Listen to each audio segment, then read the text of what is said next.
evidence is overwhelming that aliens created humanity. The first clue is the fact that we look nothing like any other animal on Earth. In fact, we look more like aliens than we do animals. This is because we were created in their image. The second clue is that we have technology that is far beyond anything that could have been created by humans. How did we go so rapidly from being primitive cavemen to creating computers, satellites, and space shuttles? The only explanation is that aliens gave us this technology. The third clue is that many of our religions teach us that aliens created us. This is not a coincidence. Religion is a way for aliens to control us. They created us, so they know what will make us happy and what will make us obey them. There are many theories about the origins of religion, but one that is often overlooked is the possibility that aliens created religion. There are a number of reasons to believe that aliens might be responsible for religious beliefs and practices. One reason is that many religious texts include descriptions of beings that sound like aliens. For example, the Bible describes angels as beings with wings who fly and carry messages from God. This description sounds a lot like what we would expect aliens to look like. Another reason is that many religious practices, such as prayer and meditation, seem to be designed to contact aliens. These practices are often done in private, which would make sense if they were meant to contact beings from another world. Finally, there are a number of reports of people who have had contact with aliens and claim that they were given religious messages. These people have no reason to lie, and their stories are often very convincing. In fact, there are many theories about the existence of aliens and whether or not they have visited our planet. Some people believe that aliens have been visiting us for centuries, and that they have even played a role in human history. One theory is that Jesus Christ was actually an alien. There are a few pieces of evidence that suggest that Jesus may have been an alien. First of all, there are many accounts of Jesus performing miracles, such as healing the sick and walking on water. These miracles would be impossible for a human to perform, but they could easily be explained if Jesus was an alien with supernatural powers. Another piece of evidence is the fact that Jesus' body was never found after his crucifixion. Some people believe that aliens took Jesus' body away after he died, which would explain why it was never found. Lastly, many people believe that Jesus' appearance was not human-like. For example, some people say that Jesus had long hair and a beard, which was not typical of Jewish men at the time. Also, there are accounts of Jesus' skin glowing and his eyes being very bright. These characteristics could be explained if Jesus was not human. And what about other religious originators, such as Buddha? First of all, Buddha was born into a wealthy family. His father was a king, and his mother was a princess. He had everything a person could want.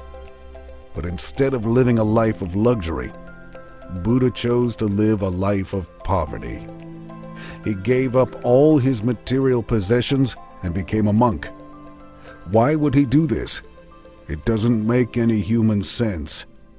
But it does if you think about it from an alien perspective.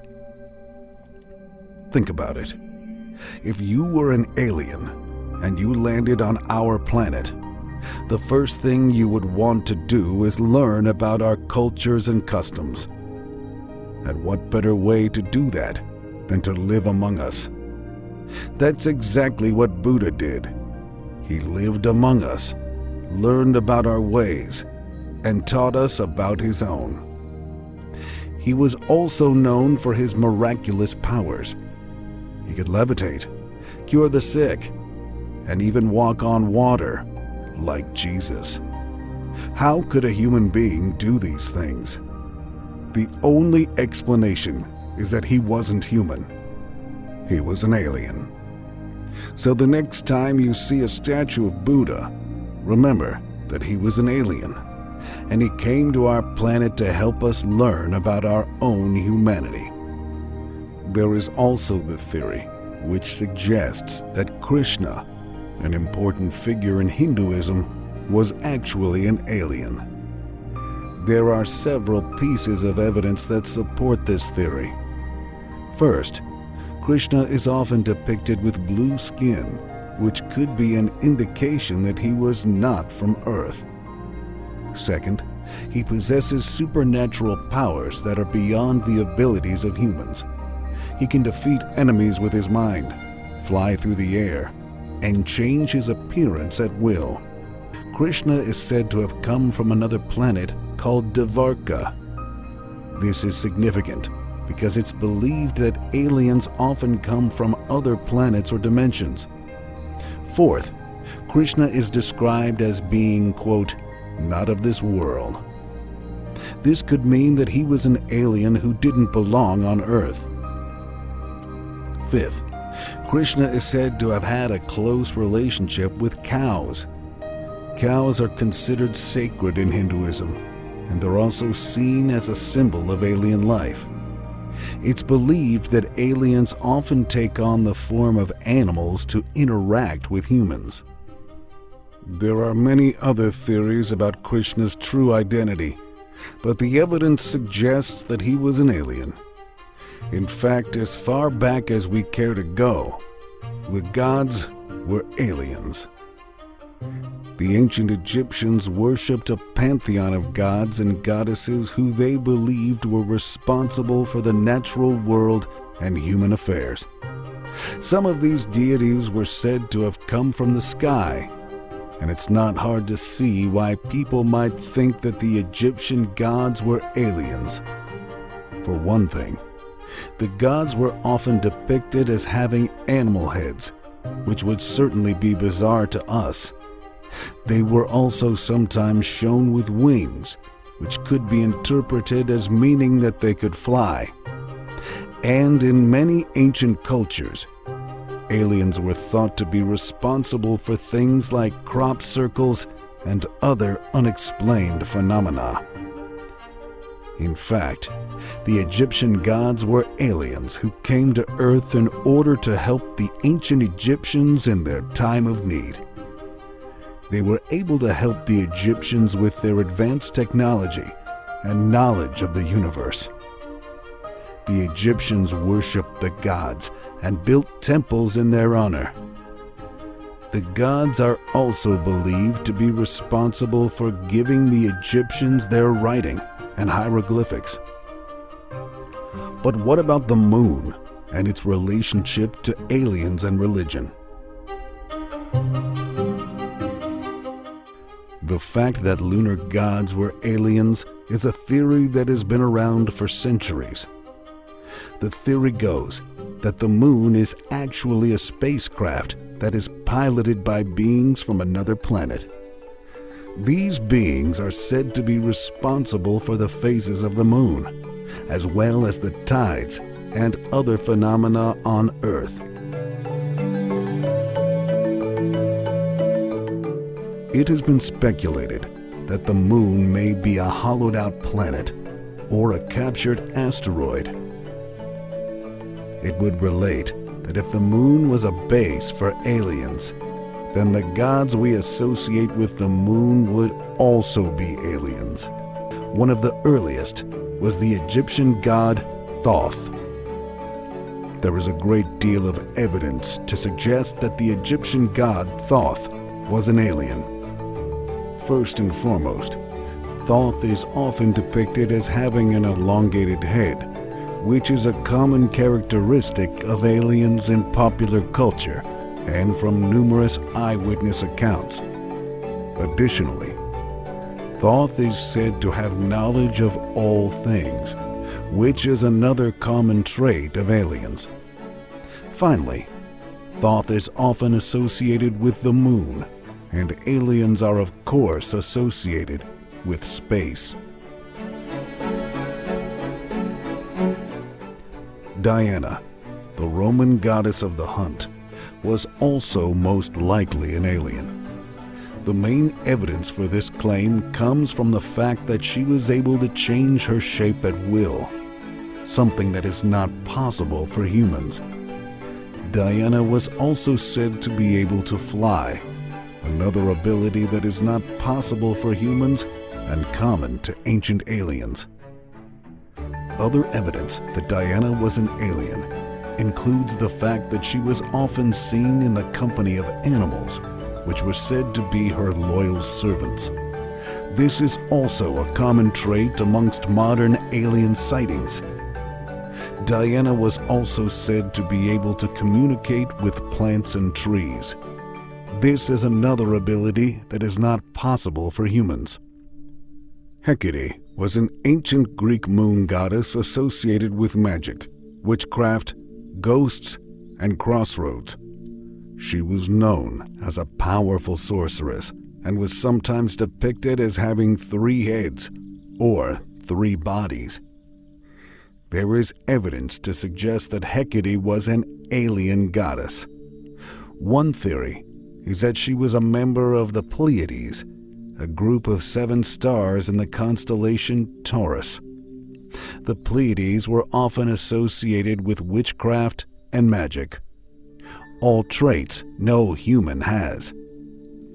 Hecate's connection to the moon, ghosts, and crossroads also support the idea that she was an otherworldly being. Crossroads were thought to be places where the veil between this world and the next was thin, and Hecate was often invoked at these locations. There are many ancient Greek goddesses, but Phoebe is one of the most intriguing. She was said to be a beautiful woman with long flowing hair. She was also said to have the ability to see the future. But there are some who believe that Phoebe was not a goddess at all, but an alien. The first piece of evidence that Phoebe was an alien is her name. Phoebe is not a Greek name. In fact, it's not even a human name. It's the name of a moon of Saturn. So why would an ancient Greek goddess have the name of a moon? It's possible that Phoebe was named after the moon because she came from there. The second piece of evidence is her ability to see the future. This is a power that is not typically associated with Greek goddesses, but it is a power that is often associated with aliens. So it's possible that Phoebe's ability to see the future was actually a result of her being an alien.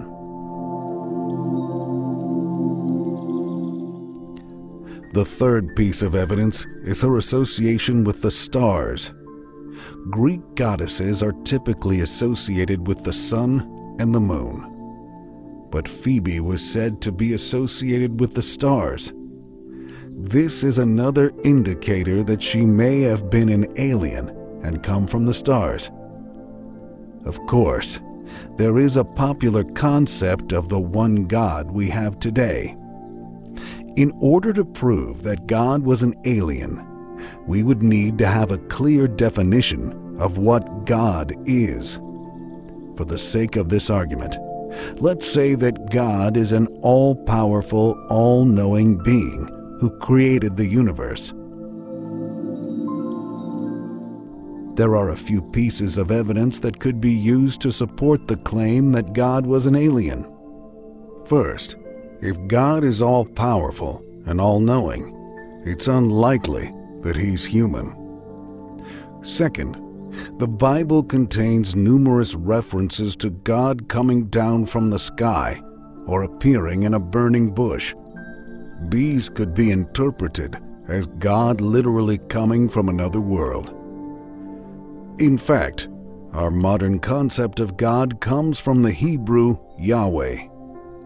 Yahweh was most likely an alien, and there are many proofs to support this claim. First and foremost, the Bible tells us that Yahweh was not born on earth, but was instead brought down from heaven.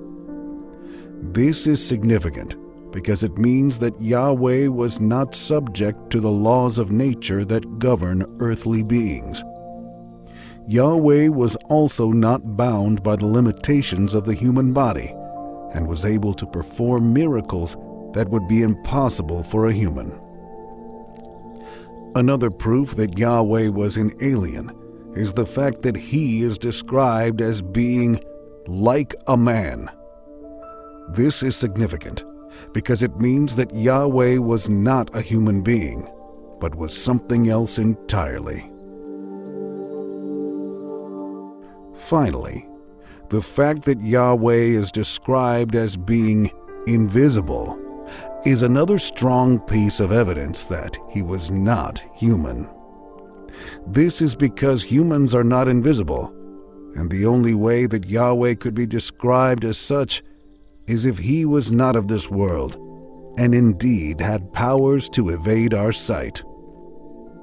In essence, the gods and goddesses of the past all have the powers of what we today call aliens.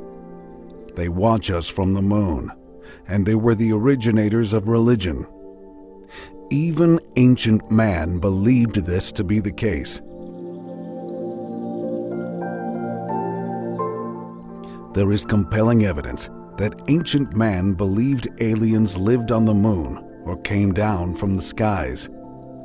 This belief is reflected in ancient art, mythology, and even religious texts. The first evidence comes from ancient art.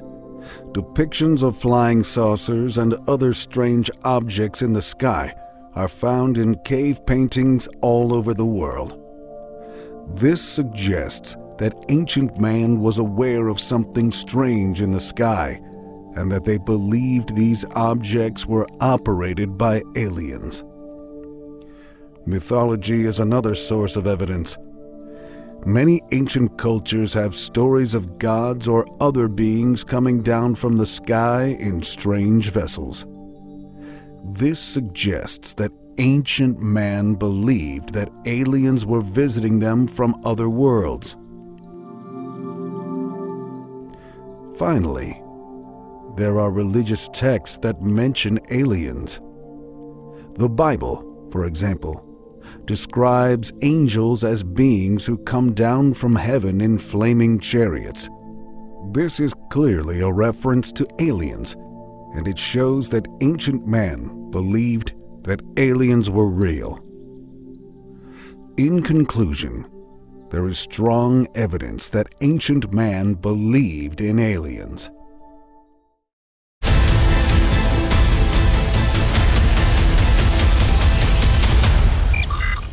Thousands of years ago, a special advanced race of beings came to Earth. They were seen as gods by primitive man and worshipped. They set themselves apart, and yet some mated with humans and created a special race. When the elders departed, this hybrid species remained and taught mankind. Civilization emerged. Writing, art, science, engineering, architecture, and more spread around the globe. The human race, that had been happy for tens of thousands of years to hunt and gather, now built massive pyramids, cultivated the land, forged steel, and eventually held tiny computers in their hands that enabled them to communicate around the world instantly and discover knowledge with the swipe of a finger. All of this and more is only part of the story, for our benefactors had an ulterior motive. They took control of our minds, our hearts. They control this world. They control all of us. From the moment you are born, you are numbered and moved through a process to feed their machine. Nobody is truly free.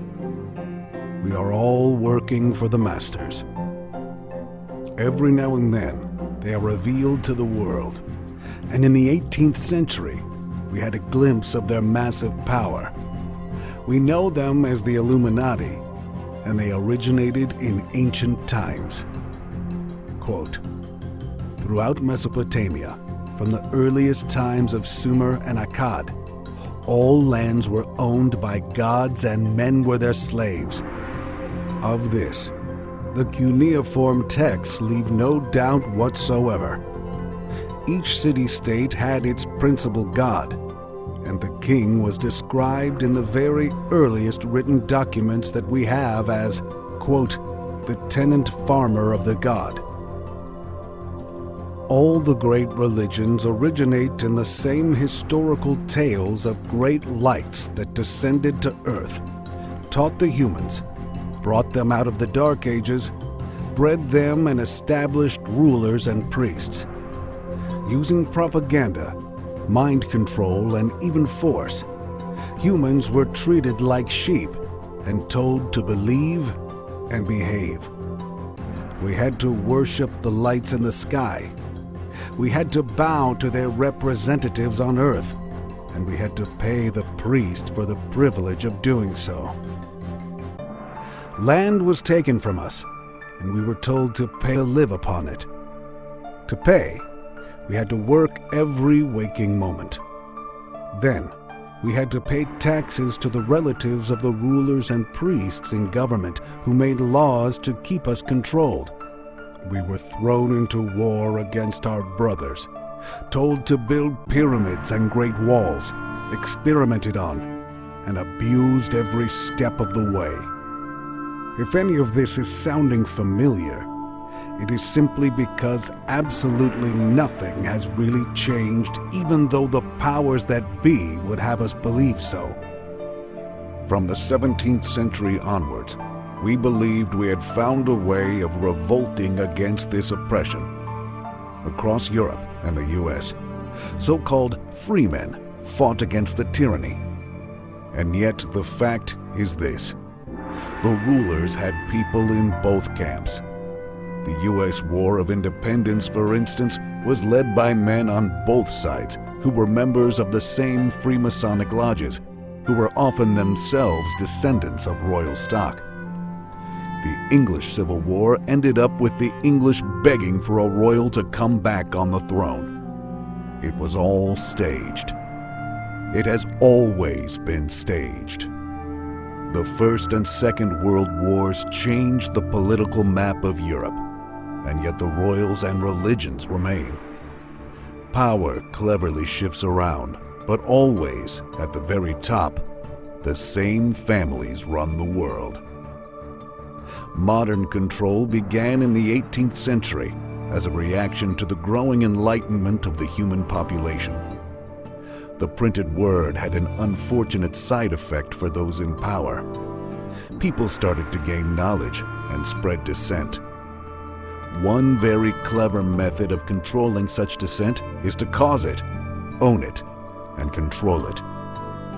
Create your very own group that seemingly goes against the status quo, and not only do you manipulate those who are naturally drawn towards it, you gather your own secondary power base to play around with. One sure way of winning any game is to own both sides. In the 18th century, the modern era of mind control began with the creation of the Illuminati. The name in itself must remind us of the very fact that those who originally came to Earth were the illuminated ones. in the 18th century, a Freemason wrote the following words: "There are a certain number of people who have arrived at the highest degree of imposture. They have conceived the project of reigning over opinions and of conquering not kingdoms nor provinces, but the human mind. This project is gigantic and has something of madness in it, which causes neither alarm nor uneasiness.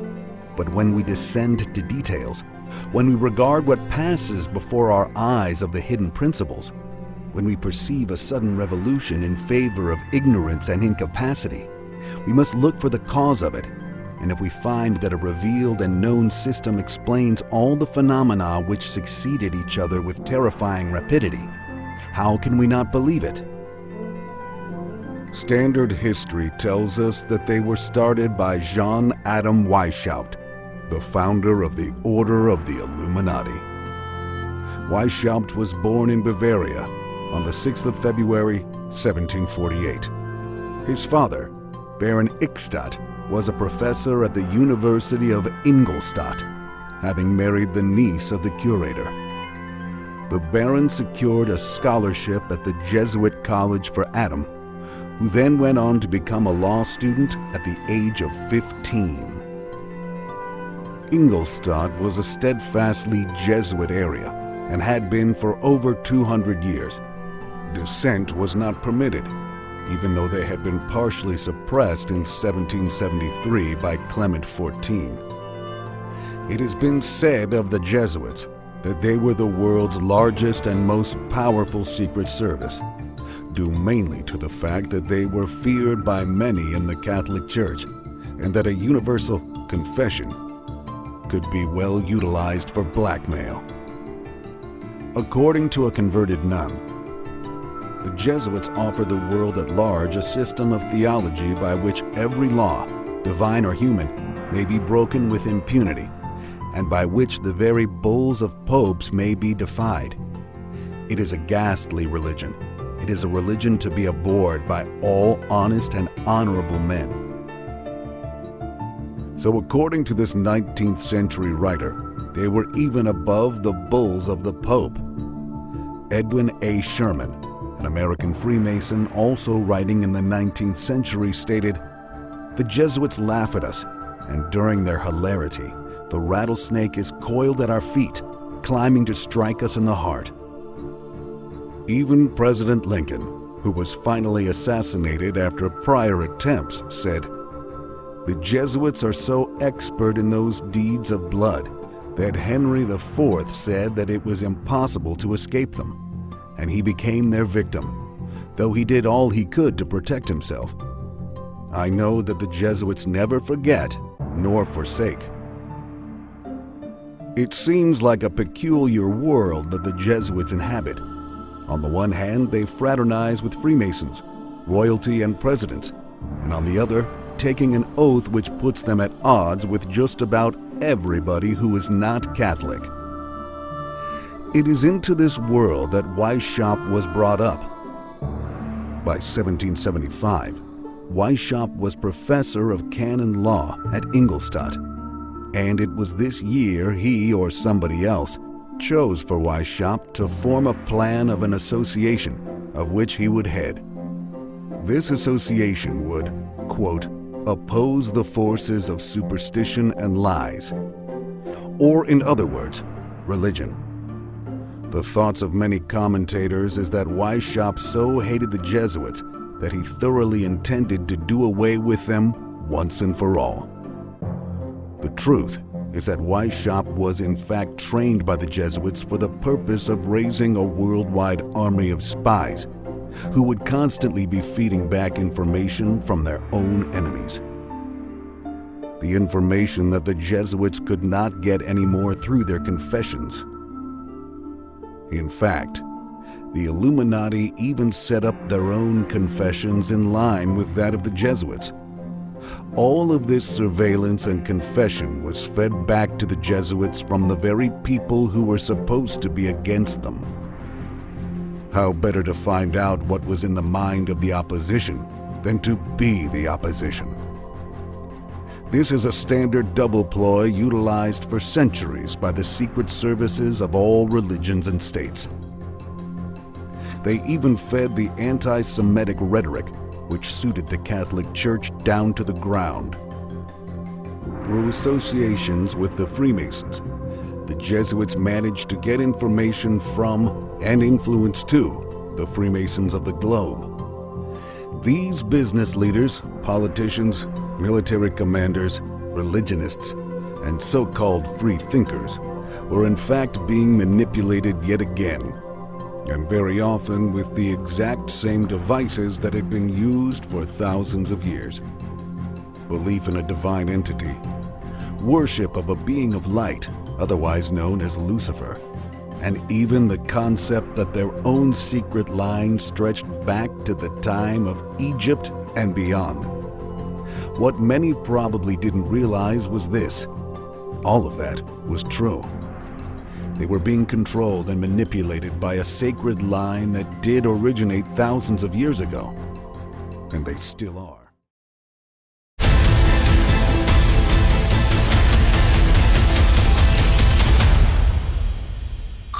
We humans are obsessed with the idea that we're not alone, that somewhere out there in the universe there are other life forms intelligent enough to communicate with us.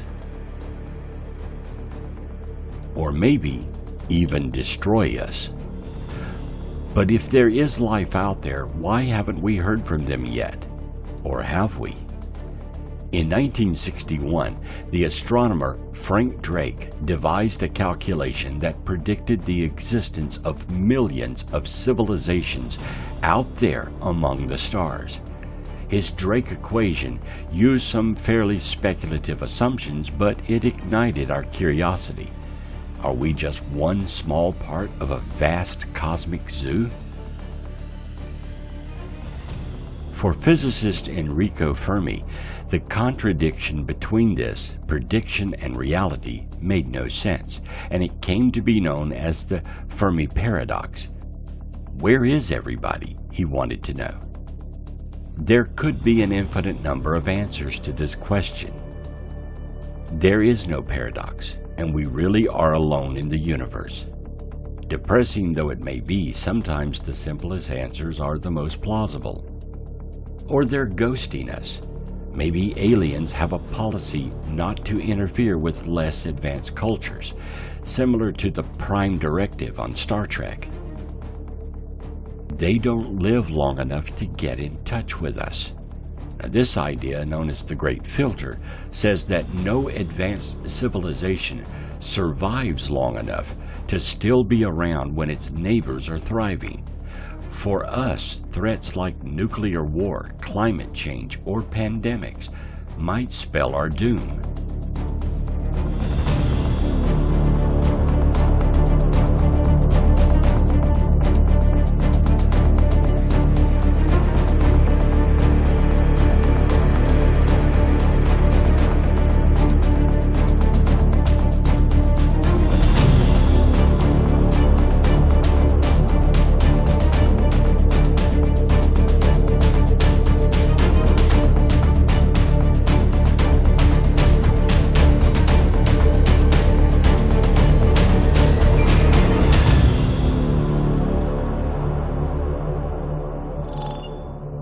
Or they really are here. From Roswell to the Lubbock Lights, there have been plenty of UFO sightings on Earth. Is the government hiding the existence and evidence of this? Or is it fake news?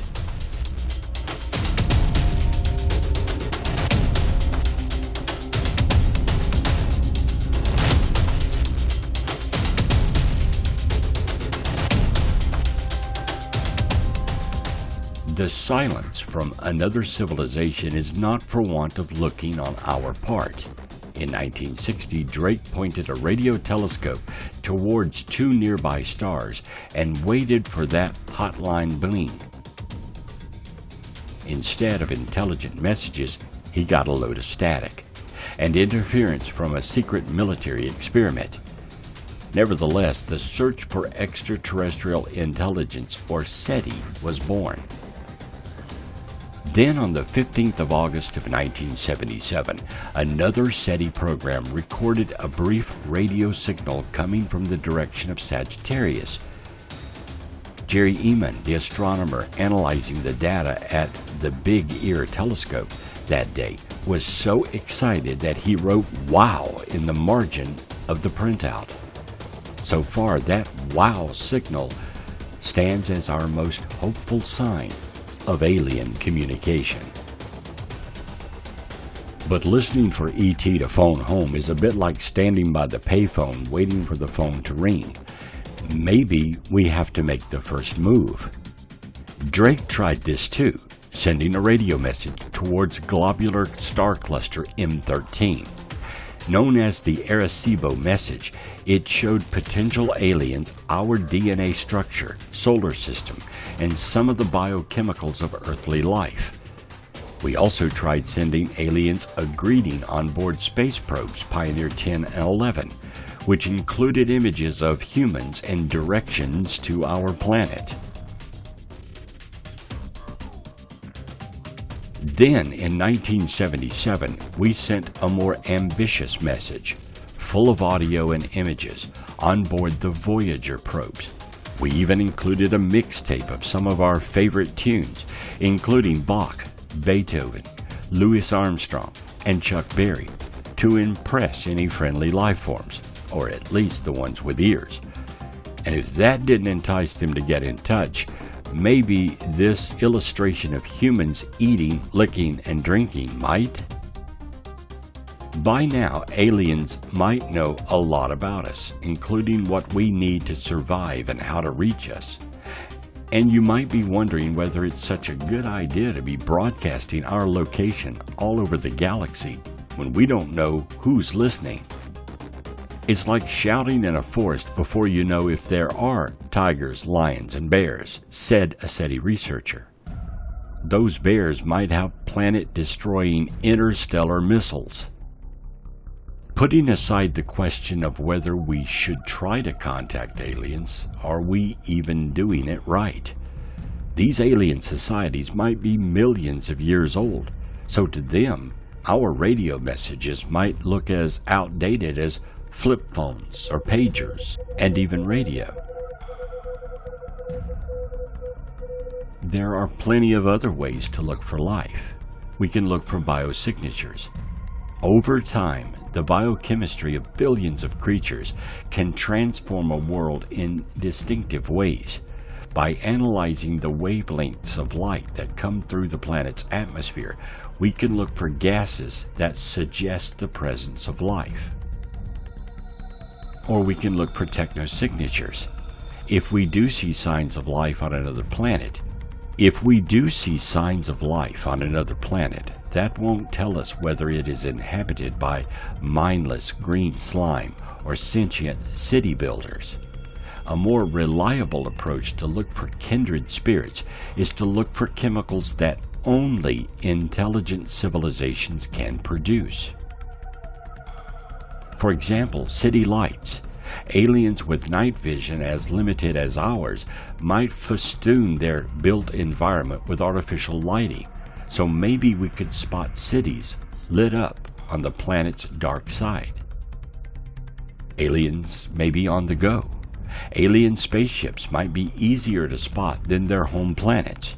Maybe we can look for high-powered lasers used to push optical sails, or intense plumes of light generated by an antimatter engine, like those imagined in Star Trek.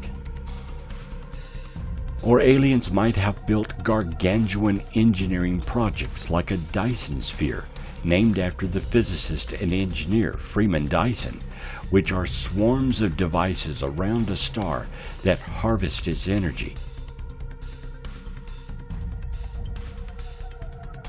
The Ozymandias effect is another way. The ruins of advanced civilizations doomed by their own technology might have their own telltale signatures. If we find dead civilizations before we find living ones, that might not bode well for our future. If we do make contact with aliens, It would be a decisive blow to the idea that humans are the center of the universe. But how much cooler would it be to discover that we're just one branch of a vast galactic tree of life?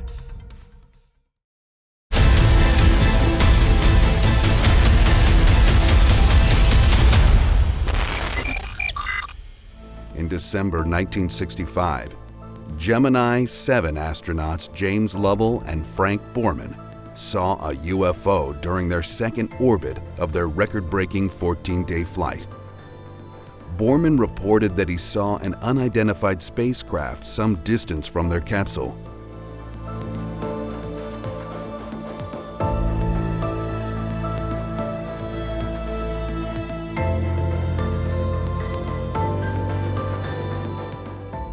Gemini Control at Cape Kennedy told him he was seeing the final stage of their own Titan booster rocket. Bogey at 10 o'clock high. This is Houston. Say again, 7. Said we have a bogey at 10 o'clock high. Roger. At this point, the live broadcast of the conversation is interrupted by Capcom. Gemini 7, is that the booster or is that an actual sighting? We have several actual sighting. Estimated distance or size? We also have the booster in sight.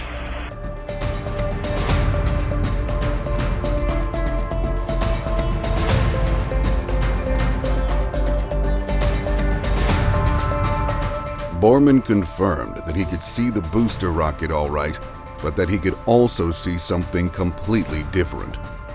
He is reported to have taken some magnificent photos of 2 mushroom-shaped UFOs on December 4th. The pictures seem to show the glow of a propulsion system on the underside. The pictures were taken at a range of several hundred yards.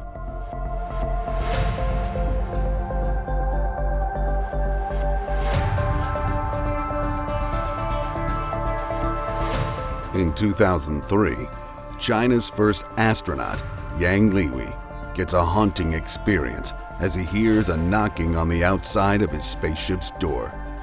There are no faults with his craft, so is he imagining it, or is there someone or something on the outside knocking to get in?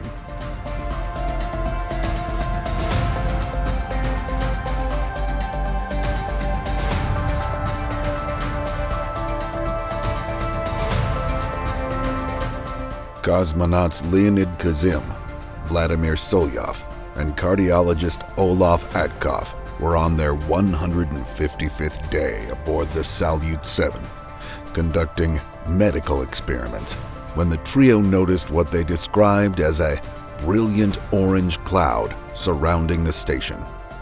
The Salyut 7 had been plagued by a steady stream of system failures, and the men aboard the craft were understandably concerned that the glow might represent a life-threatening fire.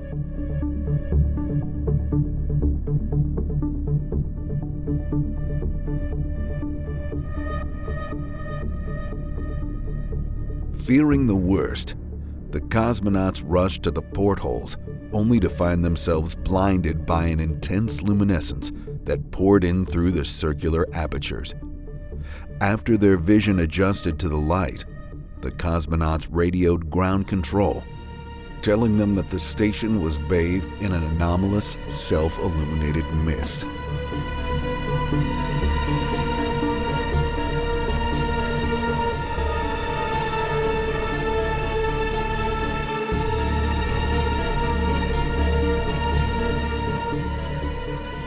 The men returned to the portholes, shielding their eyes from the radiance, and that's when they spied something so incredible that it would alter their perception of reality. According to reports published in newspapers across the globe, the 3 Russian explorers saw colossal, winged, humanoid creatures hovering just outside the station in the vacuum of space. They were said to resemble those of humans with peaceful expressions, and the Soviet scientists claimed that the creatures noticed them and offered distinctly beatific smiles. This quote was published in the newspaper reports.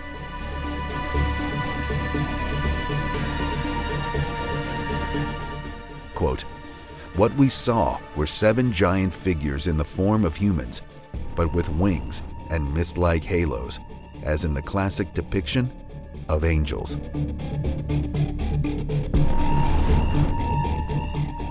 The cosmonauts described these haloed beings as nearly 80 feet in height, with a wingspan comparable to that of a 747.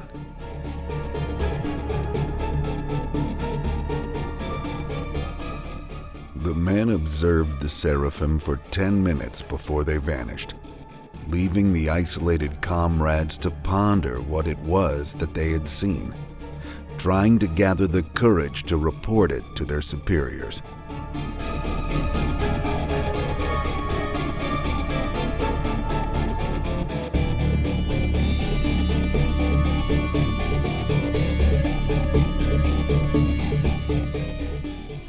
By their own admission, the cosmonauts were themselves reluctant to accept the existence of the angelic beings which they had seen, and concluded that they were more likely suffering from some form of mass delusion brought on by their long space journey, rather than an actual encounter with alien entities. Their self-induced denial was put to the test 11 days later, when additional cosmonauts arrived at the station and the celestial beings returned.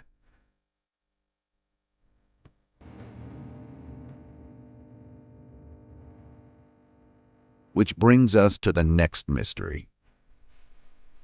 According to reports, just days after the new Soviet cosmonauts were aboard the Salyut 7, the orange glow again enveloped the station. This time, all 6 of the space travelers were said to have witnessed the gigantic winged beings keeping pace with the station, which they once again dutifully reported to the alarmed ground control team below.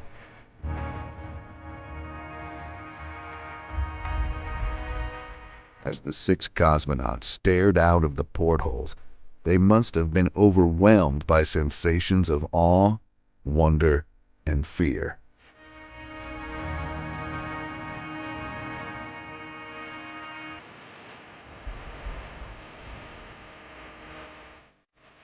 They were all skilled pilots, scientists, and doctors, who after years of knowing where they stood on the evolutionary scale, were confronted with humanoid creatures soaring in the dark vacuum of space. Creatures that seemed not merely alien, but supernatural.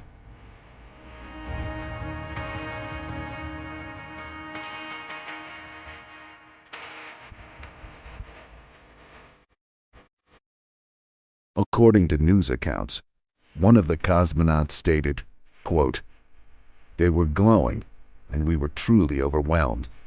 There was a great orange light, and through it we could see the figures of 7 angels.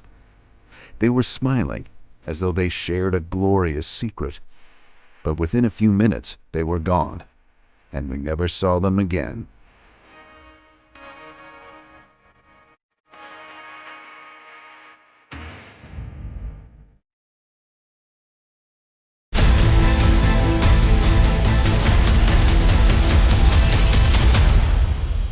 In the 1980s and 90s, several reports emerged of strange lights being seen over Plum Island, and there were reports of odd-looking creatures being washed up on the neighboring beaches. These were categorized as possible ET-related debris, although they were also attributed directly to what was going on in the facilities on the island. When looking at reports of this kind, one has to remember that there is the possibility that some of these mutations could accidentally be introduced into the area of these installations, which leads to the possibility that some of these mutations might spontaneously mutate even further and travel to areas far removed from their point of origin. This would, of course, greatly depend on what traits these creatures had been designed to exhibit, as well as their speed, mobility, and ability to use their surroundings to hide out and even curb their aggression, which would probably be a parameter factored into the project. Another aspect of this is the similarities between what occurs at these facilities and what reportedly occurred at other locations not normally associated with bioweapons. To explore this dimension of the Dark Ops enigma, we must enter into the world of ufology and consider what may or may not have happened at Dulce Base in New Mexico. Dulce Base. This underground location, supposedly, with the full knowledge and active cooperation of the U.S. government, played host to a range of alien species with the apparent aim of exchanging information on weapons and other advanced technologies. One of the most horrifying claims made for this installation was the presence of the so-called blood lab, where various kinds of blood, both natural and synthetic, was processed ostensibly for the consumption of the extraterrestrials who required it for their existence. Terrifying stuff, so much so that it borders on the literally unbelievable. But perhaps we should look beyond the obvious. Might this have been part of the lengthy and well-funded disinformation campaign that involved the subject of ufology in its wider sense? It wouldn't be the first time this has occurred. It is known and acknowledged that the U.S. Air Force of Special Investigations, now just known as OSI, as well as the CIA and the NSA, actively used various black propaganda and other disinformation techniques to shield what exactly went on at a range of military facilities. Therefore, it is not beyond possibility that the same has occurred at the Dulce base as well, to conceal work of a highly secret and sinister nature, involving, once again, bioweapons. But more tellingly, very early work on human embryo and stem cell research. Here again, reports of UFO sightings and encounters with strange creatures abound in this area, and it was reports such as these, particularly of UFOs, that directly led to the mental breakdown of Dr. Paul Benowitz, whose concerns and patriotism brought him to the baleful attention of the OSI and the other two previously mentioned organizations, whose disinformation efforts were equally successful. Because what was reported by Benowitz and others was soon exaggerated, speculated upon, and eventually confabulated into the realms of science fiction. While the various agencies involved, with a well-funded interest in these matters, continued undeterred, their very real agendas safe behind the smokescreen of lies, misinformation, and disinformation. This truly makes one think, was there really a blood lab? Quite possibly. Was it involved in the manufacture of various biologically based products? Again, this cannot be ruled out. Were the sightings of strange creatures in the areas mentioned so far sightings of ETs, or were they the end results of some truly unthinkably experiments on human and animal mutations? The only possible defense that governments who insist on conducting this kind of experimentation have is that the experiments are so horrific that normal human beings literally have no adequate frame of reference other than to assume they must be extraterrestrial. In their clandestine world, this is called hiding in plain sight. It is likely that the sightings made in the early 20th century were badly mutated animals in the very early days of gene manipulation, and that a few such creatures possibly created in these laboratories managed to escape, either through carelessness or even through the active collusion of people working on these black projects. Given that they were mutants, it's likely that they had no effective immune system and died relatively quickly once outside the labs that were their sanitized environment. Either that, or they were rounded up and returned, or killed. Given the descriptions and locations of most of the sightings, these were probably experimental biological entities. Unit 731. Would governments do this? Again, unfortunately, the answer is yes, they would. Because there is abundant historical evidence to prove it in light of the MK Ultra program and the reported 100-plus programs of similar diabolical intent in the name of national security.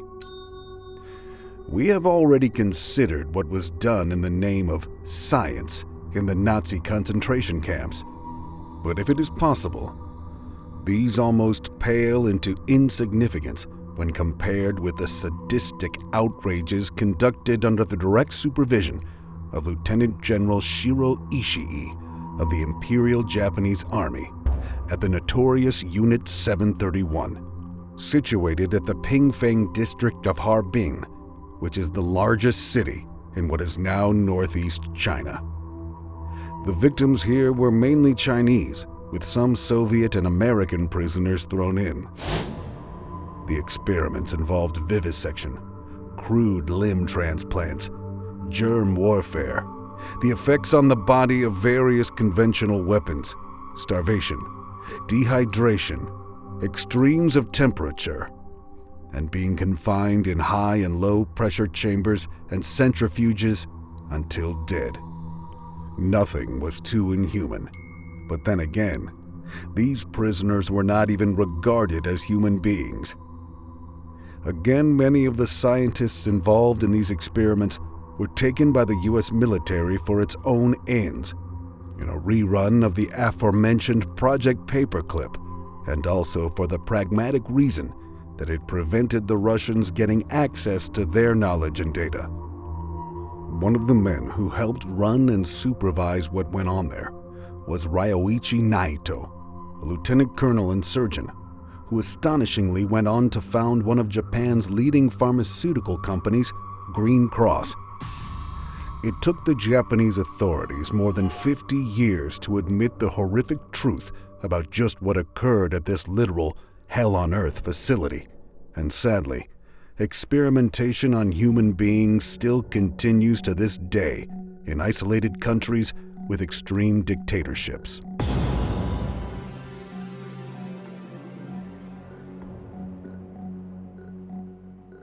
The Chimeras.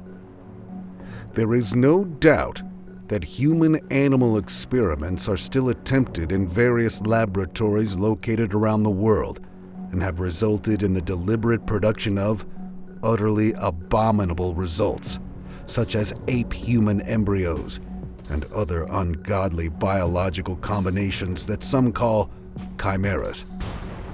Some of the laboratories act as proxies because the nature of the work is so horrific that, for example, the USA or UK would not allow it to occur within its own territory.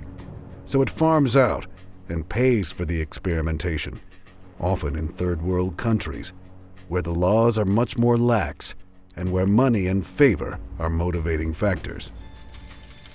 The chimera is more common than it first appears, as one can be created naturally enough through a quirk of nature, as well as via the deliberate manipulation of cells, and it is the second of these possibilities that causes the real concern. In 2003, in China, at the Shanghai Second Medical University, researchers allegedly combined human skin cells with those of dead rabbit eggs to create, presumably, the first human embryos that were chimeras. The embryos from this experiment were allowed to develop for a few days in the laboratory, then were supposedly destroyed to harvest the resulting stem cells. All of this began at the Rosalind Institute in Scotland. In 1996, where the world's first known viable clone was created, which was Dolly the sheep, whose blood was composed of 15% human cells and 85% sheep cells. Another series of experiments authorized in the UK was conducted under the terms of the 2008 Human Fertilization and Embryology Act. The outcome of these experiments were two distinct types of hybrid. One is called a chimera, and the other a hybrid. Chimeras in this instance are human cells mixed with animal embryos, whereas hybrids are created from a human nucleus being implanted into an animal cell. The experiments eventually ceased due to a lack of funding, but their outcome was the development of over 100 definite mutations and hybrids. These were presumably destroyed after the experiment ceased, but with reports such as these, one can never be sure, especially if these hybrids and mutants were viable and there was sufficient interest from non-academic agencies, perhaps military who had the facilities, time, necessary expertise, and of course the ability to fund further development. Scientists have claimed that the stem cells extracted from the mutations and hybrids could ultimately be used to treat a number of incurable diseases. But of course, this might not be the priority, especially when there is a great deal of money to be made, or a significant advantage can be gained. The implications for this kind of research are immense, both for drug companies and their shareholders, as well as the powerful elite in the less scrupulous world of defense.